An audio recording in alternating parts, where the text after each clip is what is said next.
ፋራ የሚለው ቃል እዚህ መጽሐፍ ቅዱስ ውስጥ እንዳለ ስንቶቻችሁ ታውቃላችሁ? ቆይ የት ቦታ እንዳለና ትርጉሙንም ምን ማለት እንደሆነ ልንገራችሁ። ሁላችሁም ቪዲዮውን ሼር፣ ኮፒ ሊንክ፣ ላይክ፣ ሪፖስት እያደረጋችሁ ለብዙዎች እንዲዳረስ አድርጉት። የመደመር ምልክቷን እየተጫናችሁ ደግሞ ፎሎ አድርጉት ቤቱን። ፋራ የሚለው ቃል እዚህ መጽሐፍ ቅዱስ ላይ በመጽሐፈ ኢያሱ ምዕራፍ 18 ቁጥር 23 ላይ ታገኙታላችሁ። ፋራ ማናት ስትሉኝ ደግሞ ኢያሱ ለ12ቱ ነገደ እስራኤል ማለት ነው ርስት ሲያከፋፍል ለብንያም ነገድ ካከፋፈላቸው ከተሞች አንደኛዋ ከተማ ናት ፋራ የምትባለው ማለት ነው። ስለዚህ መጽሐፍ ቅዱስ መጽሐፈ ኢያሱ ምዕራፍ 18 ቁጥር 23 ላይ ታገኙታላችሁ። ታዲያ ፋራ ማለት ትርጉሙ ምን ማለት ነው ብለን ደግሞ የትርጉም መጽሐፍትን ስናገላብጥ ምን ማለት መሰላችሁ? ፋራ ማለት ጊደር ማለት ነው ይላል። ጊደር ማለት ነው። ጊደር ታውቃላችሁ አይደል?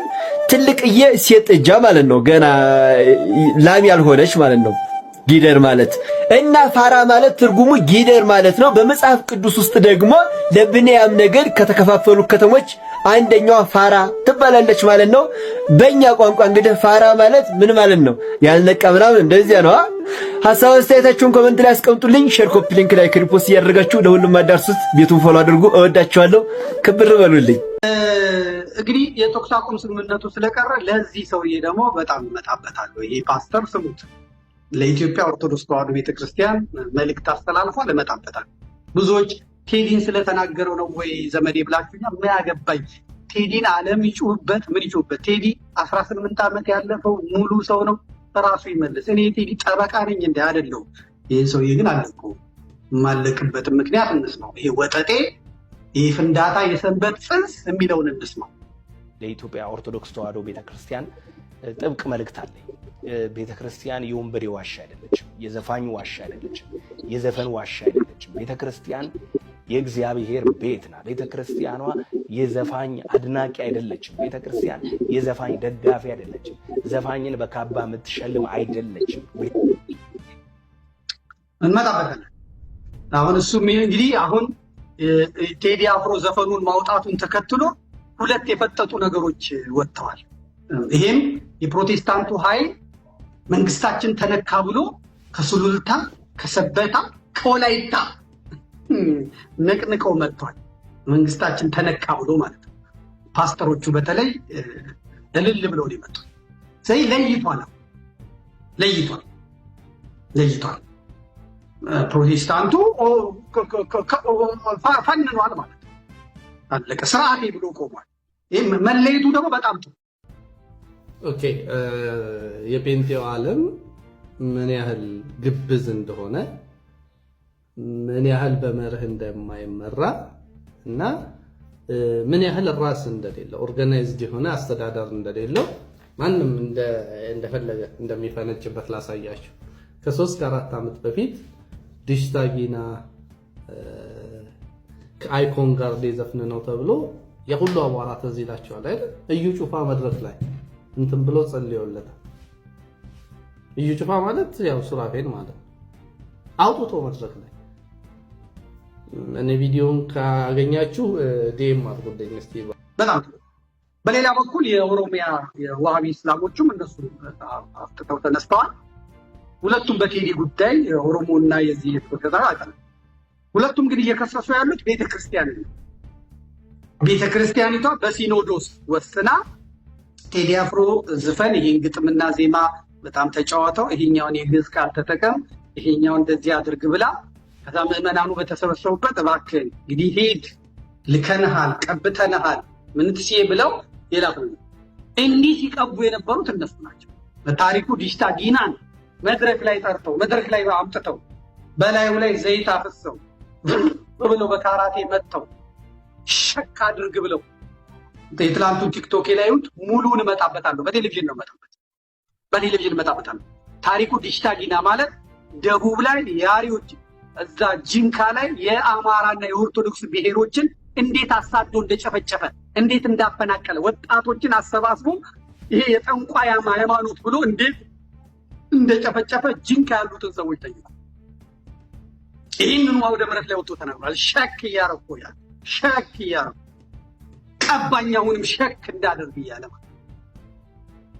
ታሪኩ ዲሽታጊና ለትግሬ ልዩ ፍቅር አለው፣ ትግሬዎችም ልዩ ፍቅር አላቸው። አሁን ፕሬዝዳንት ዶናልድ ትራምፕ መቀሌ ቢሄዱ ዲሽታጊናን በሚቀበሉበት ስሜት አይቀበሉትም። ትራምፕ ዲሽታጊና የራሱ መንገድ ስላለው ማለት እንመጣበታለን። እሱ ያኔም ስናገረው ዋይ ዋይ አላችሁብኝ ስለ ሰላም ስለሰበከ ዶክተር አይደለም።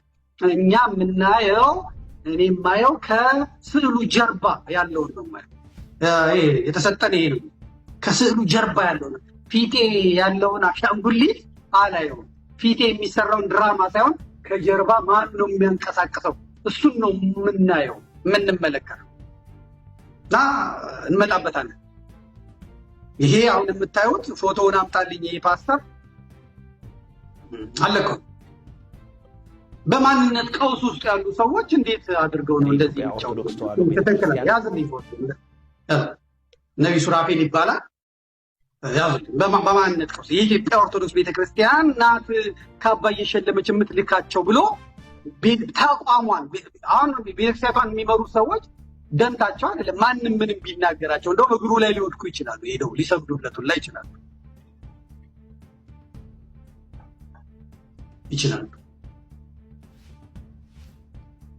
ገኒ ግን ይሄ ሰው የመኖሪያ ቤቱን አሳያቸዋል። መኖሪያ ቤቱን አሳያቸዋል። እዚህ ላኪላት መናገር የማውቀው አንድ ወዳጄን ባለቤቱን የሰራትን ጉድ እነግራቸዋለሁ።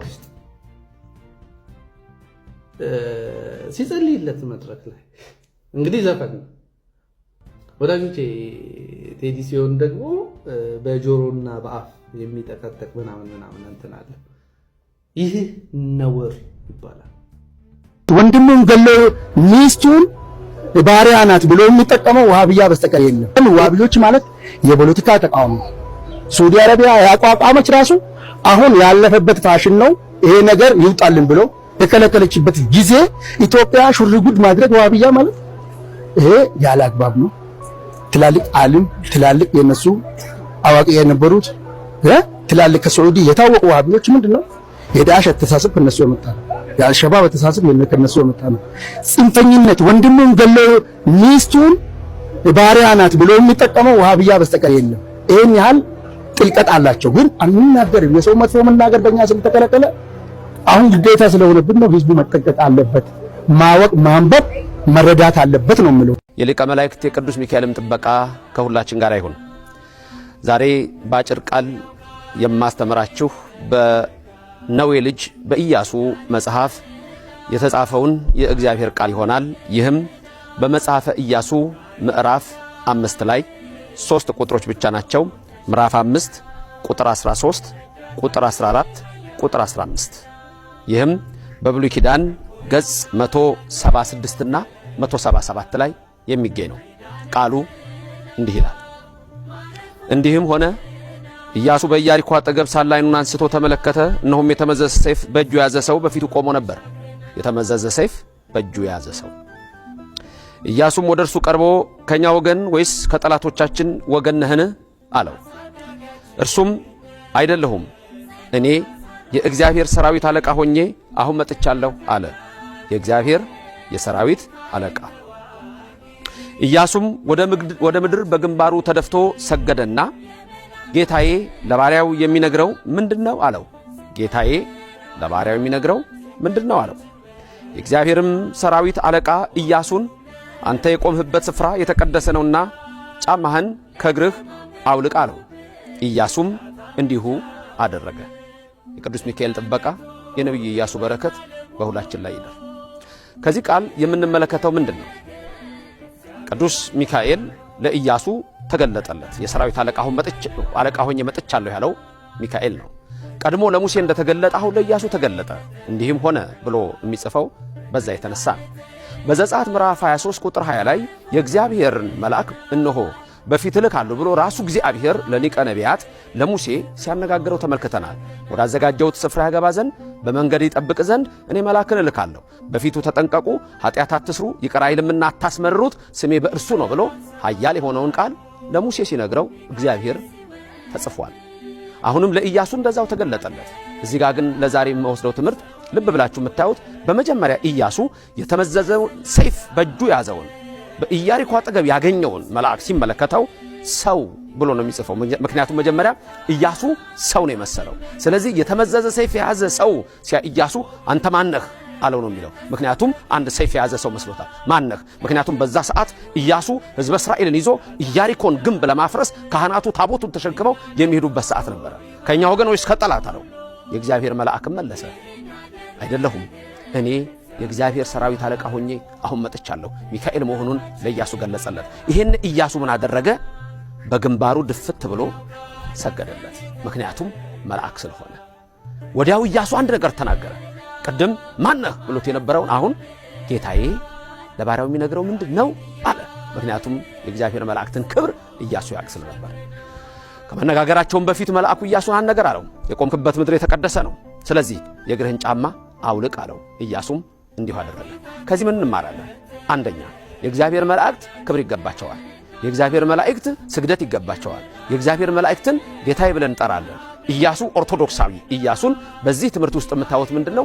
ለመልአኩ ክብር ሲሰጥ፣ የእግሩን ጫማ ሲያወልቅ፣ ለመልአኩ ሲሰግድ፣ እንደገና ጌታዬ ሲለው። ይህ በኢትዮጵያ ኦርቶዶክስ ተዋሕዶ ቤተክርስቲያን ውስጥ ያለው ሥርዓት ቀድሞ የነበረ በአዲስ ኪዳን የነበረ በብሉዩ የነበረ ዛሬም ለዘላለም የሚኖር የሚደረገው ሁሉ ነገር መጽሐፍ ቅዱሳዊ መሆኑን ትመለከታላችሁ። ስለዚህ ኢያሱ የእግሩን ጫማ ወጣ፣ ጌታዬ ብሎ ተናገረ፣ ተንበርክኮ ሰገደለት። መልአኩም ኢያሱን አናገረው። ይህ ሚካኤል ነው። እስራኤልን ከግብፅ ባርነት ነፃ ሲወጡ እየመራ ቀይ ባህርን ከፍሎ እነሆ ያሻገራቸው ይህ ሚካኤል ነው። ከሙሴ ጋር የነበረው ይህ ሚካኤል ነው። በኋላም ታሪክ ላይ የባህራንን የሞት ደብዳቤ ቀየረው ይህ ሚካኤል ነው። አፎሚያን ከዲያብሎስ ያዳናት ይህ ሚካኤል ነው። ለብዙዎች ፈጥኖ የደረሰው ይህ ሚካኤል ነው። ዳንኤልን ያረጋጋው ይህ ሚካኤል ነው። መኑ ከማከ የተባለ በክርስቲያን